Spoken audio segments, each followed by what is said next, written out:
Na terra de Mordor, onde as sombras se deitam. Aqui, nas encostas da Montanha da Perdição, o Senhor do Escuro Sauron foi derrotado pela última aliança entre homens e elfos. Aqui, por 2500 anos, os Guardiões de Gondor mantiveram vigília, protegendo contra uma ameaça sem nome, a qual já tinham esquecido totalmente. Enquanto a força de Gondor fenecia, o poder e a malícia de Sauron cresciam na escuridão. Ele então retornou a Mordor. Sombras e chamas caíram sobre o Portão Negro. E nenhum mortal pode interpor seu caminho. Bem-vindo ao Animation Studio. Esta semana analisamos o game Middle-earth: Shadow of Mordor, em português Terra-média, Sombras de Mordor, que é um jogo de aventura desenvolvido pela Monolith Studio e publicado pela Warner Bros. Em 2014. Espero que gostem da análise. O jogo apresenta um complemento para a saga de John Ronald Reuel Tolkien, um escritor que nasceu no final do século XIX e conseguiu desenvolver obras como O Hobbit e a saga do Senhor dos Anéis, livros que ajudaram a criar um dos maiores universos fictícios existentes. Tolkien conseguiu criar um universo incrível, porém, entre os intervalos das aventuras de O Hobbit e Senhor dos Anéis, a Terra de Mordor viveu por 60 anos um período de trevas, onde o necromante Sauron pôde reerguer o seu poder e criar o seu exército. E justamente nesses 60 anos de trevas que o jogo se passa. Para ser mais específico, quando o Portão Negro é atacado pelo exército de Sauron. No jogo, comandamos o Guardião Talion, capitão do Portão Negro, pai e marido. O jogo começa com o protagonista em uma espécie de purgatório, onde podemos ver claramente sua esposa e filhos assassinados pelo Mão Negra de Sauron, que decidiu assassinar Talion e sua família para um sacrifício de sangue para a volta de Celebrimbor, o maior ferreiro da Segunda Era, e o Senhor dos Elfos. Porém, algo está errado e Celebrimbor entra no corpo de Talion, o explicando que ele foi preso por uma maldição e, deste modo, banido da morte.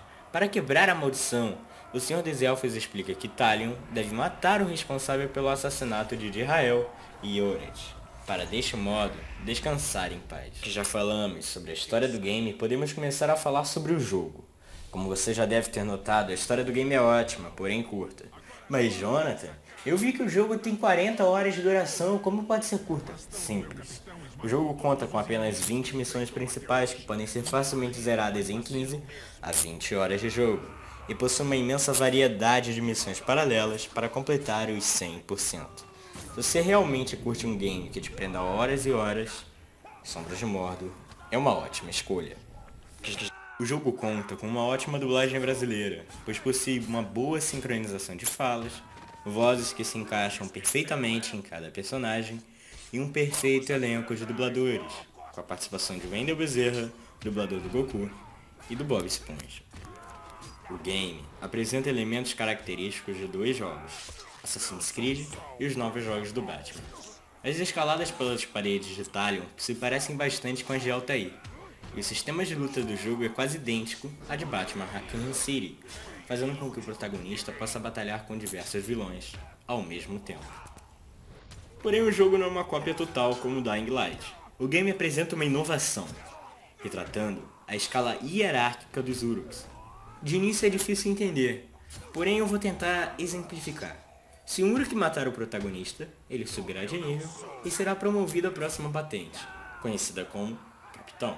O Capitão pode comandar um pequeno grupo de Uruks, aumentar o seu poder batalhando contra outro Capitão, executando Uruks, realizando caçadas e banquetes. Com isso, aos poucos o Capitão vai aumentando seu nível, até chegar no 20, podendo assim se tornar o guarda-costas de um chefe. Podendo comandar um grande número de Uruks, possuindo 3 guarda-costas de poder igual ou maior do que ele mesmo, habitando fortalezas bem vigiadas por arqueiros e soldados, Os chefes apresentam sem dúvida nenhuma um desafio maior para o jogador, existindo muito mais concentração e estratégia para a sua execução. Outro fator positivo do jogo é que se você batalhar contra um capitão ou contra um chefe e da primeira vez ele vier a lhe matar, na segunda vez que ele lhe encontrar ele dirá uma fala diferente.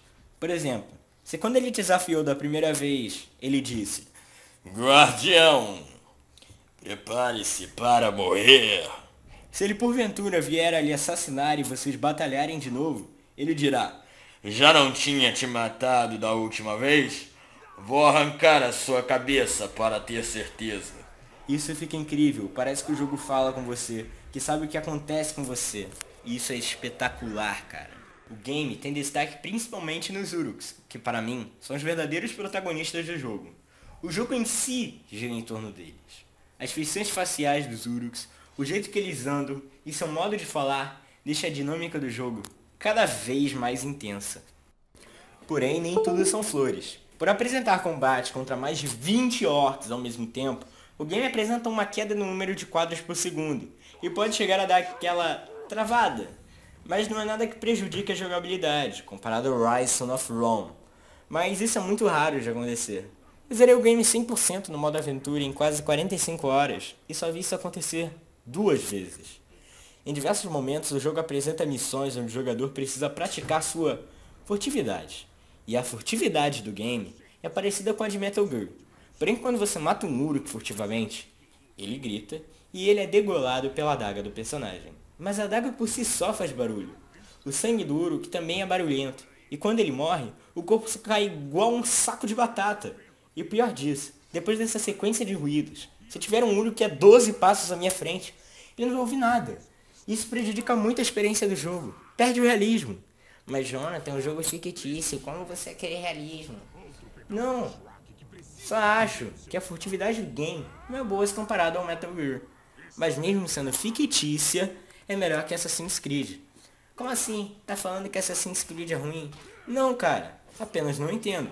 Se você olhar para frente e ver um cara saindo de um carro com 2 metralhadoras, você vai se assustar e ficar alerta.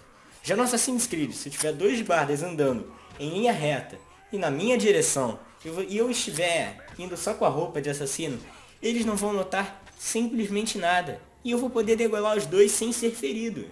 Eu acho que isso é ilógico. Que nem no GTA San Andreas. Se você tiver com uma bazuca e passar do lado do policial, ele não fará nada.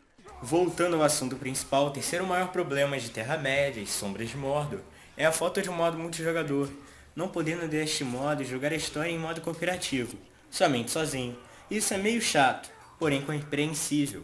Eu não veria sentido em 2 Talions na mesma tela. Tirando isso, vale ressaltar que em determinado momento da história, o protagonista pode controlar soldados Uruks e fazer deles seus aliados na luta contra o exército de Sauron. Isso gera uma experiência muito interessante, pois um Uruk controlado pode atacar outro Uruk, fazendo com que o game necessite de estratégia por parte do jogador. Por contar com o adicional de estratégia, Sombras de Mordor se torna um jogo difícil, necessitando de 100% da concentração do jogador. Por tudo que foi exposto, Terra-média, Sombras de Mordor é um ótimo jogo, pois apresenta uma boa dublagem, ótimas texturas, um bom sistema de batalhas, um novo sistema denominado Nemesis, bons gráficos, poucas quedas de frame e uma história mais que perfeita. Porém peca, pois a furtividade não é autêntica se comparada a Metal Gear. Eu recomendo esse jogo a todos os fãs de videogame. E mesmo se você não gostar de Senhor dos Anéis e Hobbit, esse jogo será um fator crucial para você se apaixonar pelas obras literárias de Tolkien e virar um fanático pela Terra-média. Aqui embaixo se encontra os links para a compra do jogo em qualquer plataforma, com exceção de Nintendo Wii U, Nintendo Wii, Nintendo 3DS e PS Vita. Minha nota final para esse jogo é 9,5.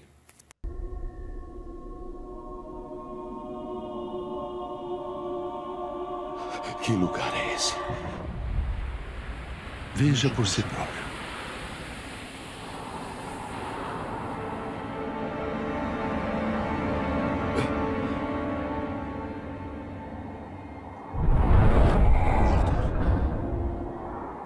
Agora acredita em mim, guardião? O que aconteceu comigo? Você foi banido da morte. E agora vaga à deriva entre os mundos da luz e das trevas. Uma maldição nos une no coração de Arda. Se o que diz é verdade, então como quebramos a maldição? Descobrimos o responsável por isso. O Mão Negra de Sauron.